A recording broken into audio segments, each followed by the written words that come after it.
Bonjour à tous et à toutes. Aujourd'hui, nous allons parler de la forteresse de Gisors. Elle est d'abord construite comme un édifice militaire, ayant pour but de protéger et verrouiller l'accès de la Normandie.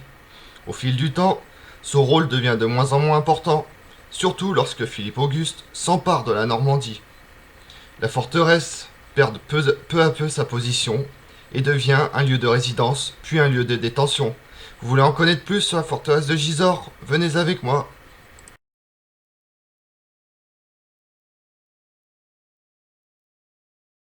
Gisors n'est sans doute qu'un obscur village. Lorsqu'en 911, lors du traité de Saint-Clair-sur-Epte, le roi Charles III le Simple doit abandonner un territoire aux Vikings Rollons, ce qui constituera plus tard une partie du duché de Normandie.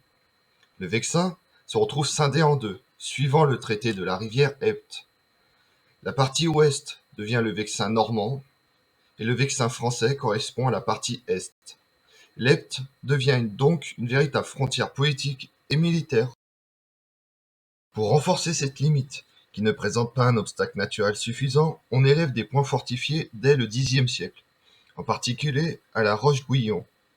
Dans les premières années du XIe siècle, Guillaume II le Roux, roi d'Angleterre, qui occupe alors la Normandie, charge Robert de Bellême d'organiser une solide défense qui englobe Gisors.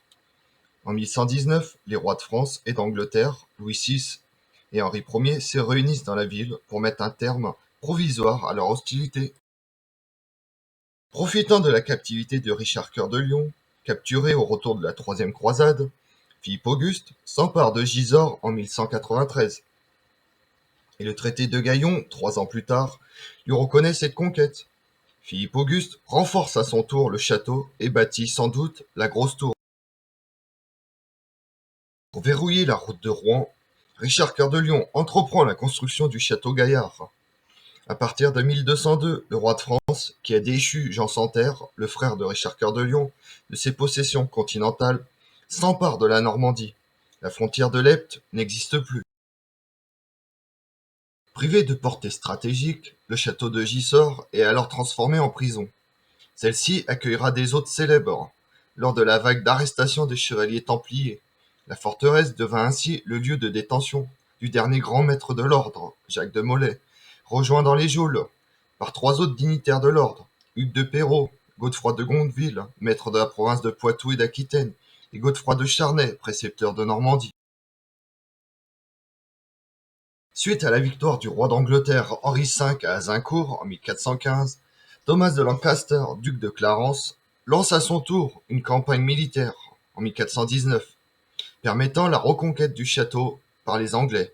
Celui-ci ne sera repris que 30 ans plus tard, par la reconquête de la Normandie par Charles VII. Comme on l'a vu, la forteresse de Gisors a eu un rôle extrêmement important entre le Xe et le XIIe siècle, puis tombant en désuétude peu à peu avec le rattachement de la Normandie à la couronne de France, puis retrouve tout son caractère stratégique lors de la guerre de Cent Ans. Je vous remercie d'avoir suivi cette vidéo en ma compagnie. Si vous voulez connaître mes autres vidéos, retrouvez-moi sur ma chaîne YouTube, tout sur l'histoire avec Damien, et pensez à liker, commenter et vous abonner. Je vous remercie.